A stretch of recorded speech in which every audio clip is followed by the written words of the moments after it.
Does body mass affect your sprinting speed? I have my answer, and if you don't know who I am, my name is Just Shamari. I've helped athletes run 10.4, 10.2, 4.4s, all the case. I've been doing this for years. We're going to break down a video to see if body mass actually affects your sprint speed, so let's check it out.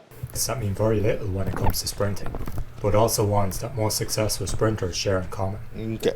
In this video, And yes, I we'll have be taking Nintendo a look at headphones what right makes now. up the anatomy of a successful sprinter, and showing what body parts can be It's a trained. really to good increase exercise speed, for and what natural developing power. characteristics People might athletes say may it looks possess crazy. that they can take advantage of.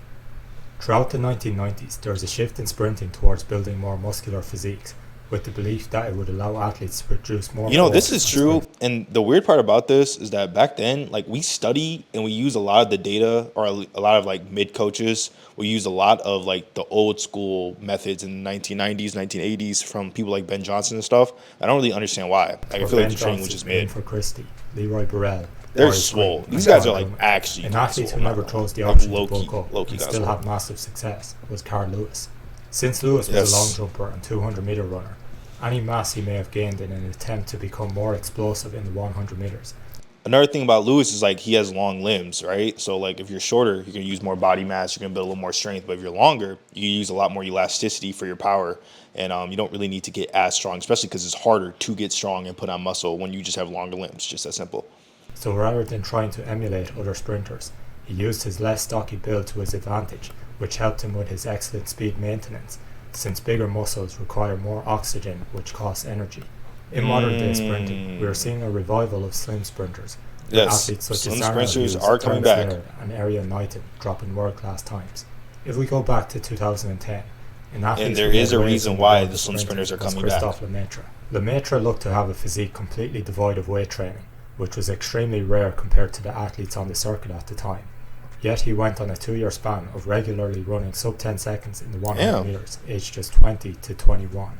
This brought up the discussion about whether he would become even faster if he could just bulk up to resemble the athletes he was competing against. See, this is like my issue right here. And actually, this frame right here, he's not saying anything wrong.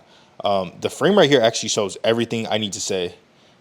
How much different is him versus Usain Bolt right here? Or even Johan Blake to the right or the left? I think we have like a really big misconception that like these top athletes are jacked. When if you were to compare them to an actual bodybuilder or even a powerlifter, they're nowhere close to the size of real guys who lift all day. This is literally like Usain Bolt's size right here. His shoulders, his traps, his biceps is just a byproduct of training for 10 years.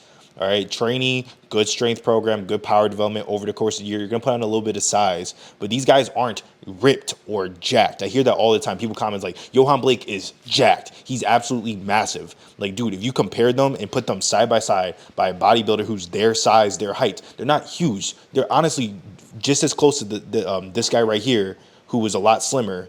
They just have been training for a while. Like, it's not that big of a difference. Like this clip right here, like, yes, he is slimmer, but I promise you 5-10 years of just good strength training will get him to where Usain Bolt is. He's not some jacked person. Usain Bolt isn't jacked.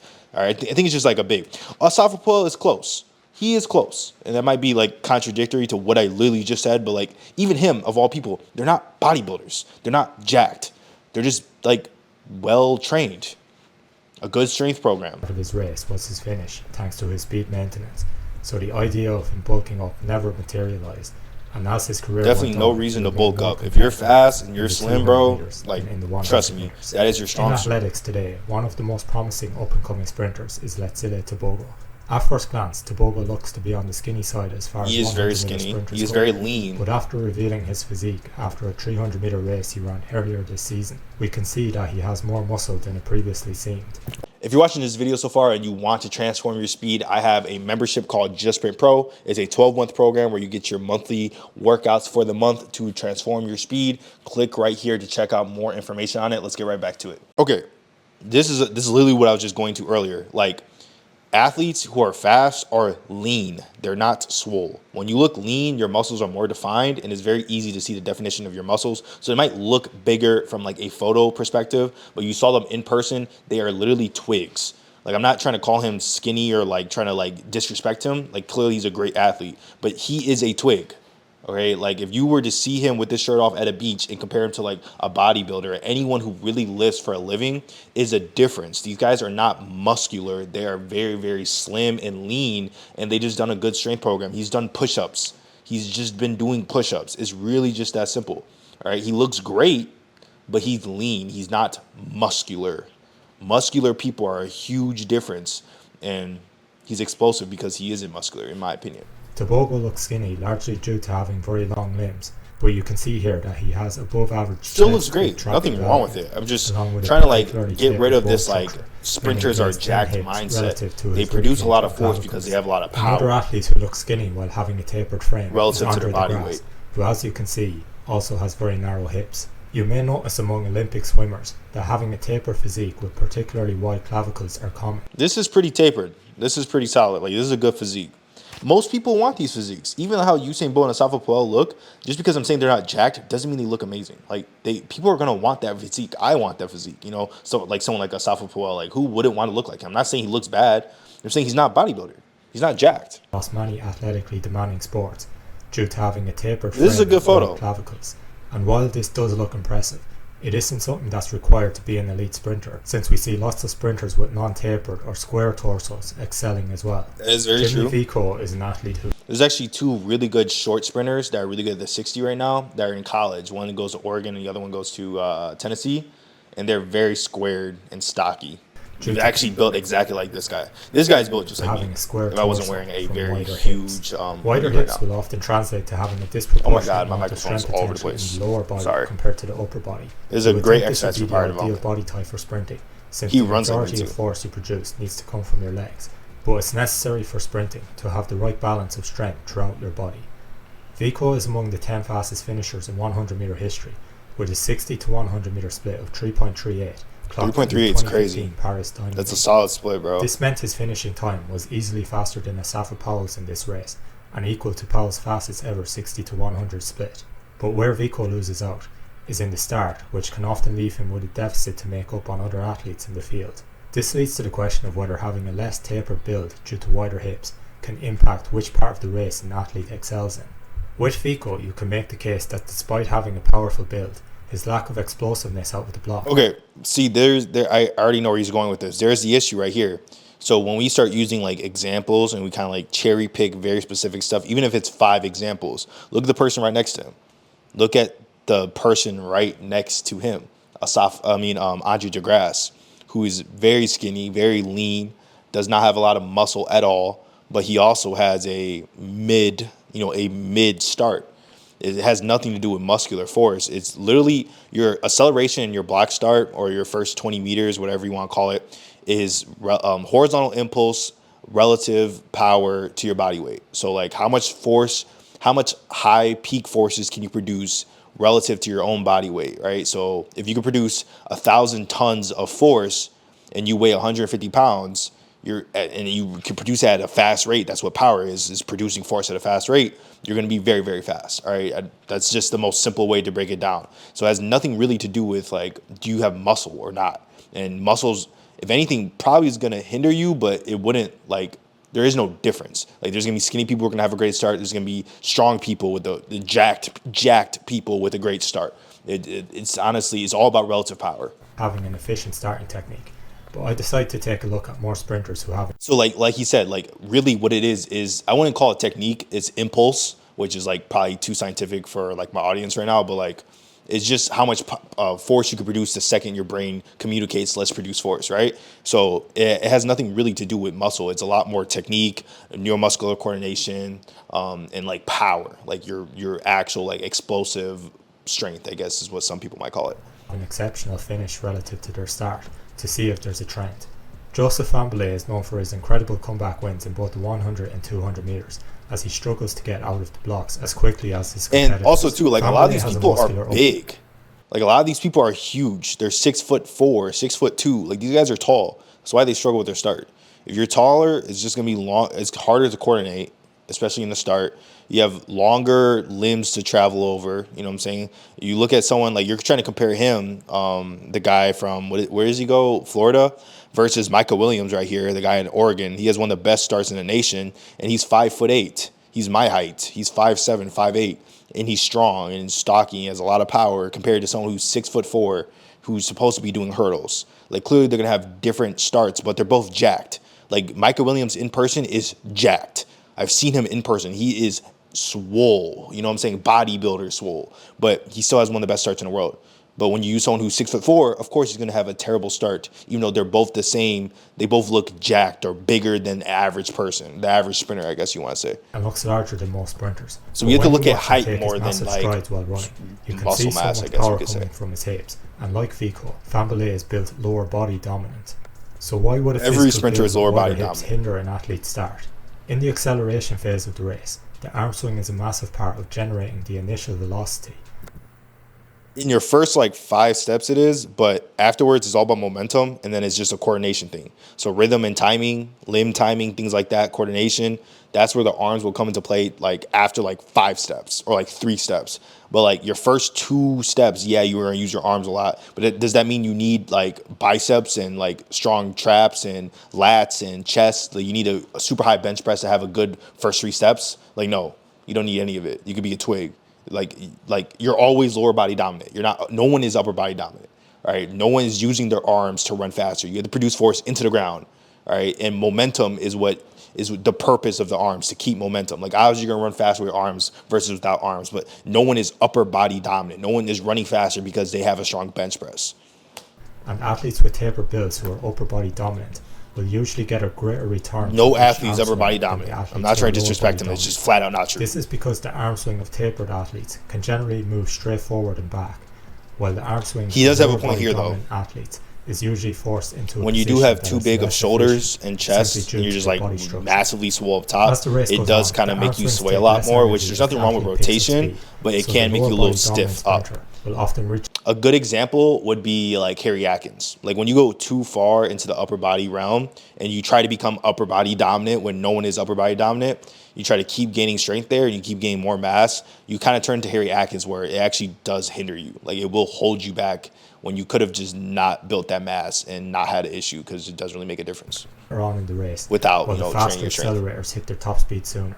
Despite gaining massive amounts of upper body strength after turning pro, I think Tyson Man, Gay Tyson naturally Gay has used to the be structure lean, of bro. a lower body dominant sprinter. Everyone's I lower body believe this is dominant. part of the reason why, despite having a fast and aggressive arm swing at the start of his races, he wasn't able to explode out of the blocks in the same way the other top sprinters at the time could. Tyson was known for his Once again, incredible like, finishes and top end speed. I don't think it has to do second anything only with to his Usain muscle Bolt. mass. And pundits at the time If anything, said like, if like someone's getting bigger, like if someone's gaining muscle, that means they're usually gaining fat. All right, unless you're on steroids, which 90% of these sprinters are probably on steroids.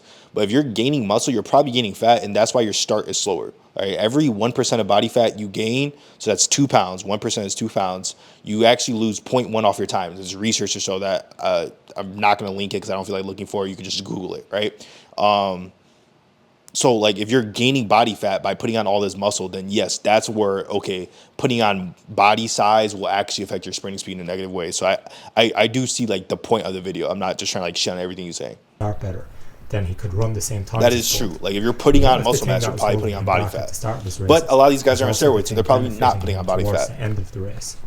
One athlete who I wouldn't label as either upper or lower body dominant is He's Usain lower Bolt. body dominant. No one's upper Since body Bolt was a dominant. tall That athletic is sprinter irritating from me. a I'm young sorry. age, I'm just getting his annoyed. coaches had him compete in the 200 and 400 meters without entertaining the idea of him doing the 100, since it was thought at the time that any athlete who is exceptionally tall would have He used to limited lean to his success right a in the lot. 100. It seems like he's like Somewhat surprisingly, Bolt had probably the perfect balance between upper and lower body strength to make Everyone- him the optimal dude. 100 meter sprinter. This is why when Bolt I'm just gonna stop performed his talking. absolute best, It's okay. he had both the best start and best finish out of anyone he competed against. Bolt did have a period of a couple of years where he seemed to gain most of the muscle he would maintain throughout his career, and this period was between 2006 This is solid, though. and 2008. Despite clearly building his arms, shoulders and lower body in this time, a body part that Bolt never appeared to focus on was his chest. This would indicate that Bolt spent little to no time chest is benching hard to grow. and instead focused his upper body training towards shoulder presses or cleans, which would activate his shoulders. It's always core, abs and back exercise. Because when you're running, if your core is not strong, your legs, your knees, they don't. If your core is not strong, your knees will still come up. A your knees coming up is just a byproduct of the gait cycle. So like it has a lot to do with the hip flexor and how much force you're producing into the ground and how much like vertical displacement you're making from the ground. So like if you're not in the air, like the most basic way to say it, if you're not in the air, your knees aren't going to be able to come up, because then the timing of like the coordination and timing of your limbs cycling just won't make any sense. You have to produce a lot of force. That's where it all comes from. The core, like, it does matter, but like just remember, listen to the coaches. Listen to the coaches who train the athletes, not the athletes themselves. Just yeah. Or listen to the trainers, sorry. Doesn't mean he's wrong, just not like 100% correct.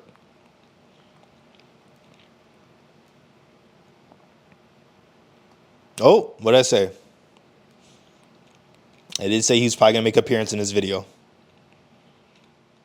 He's an interesting case.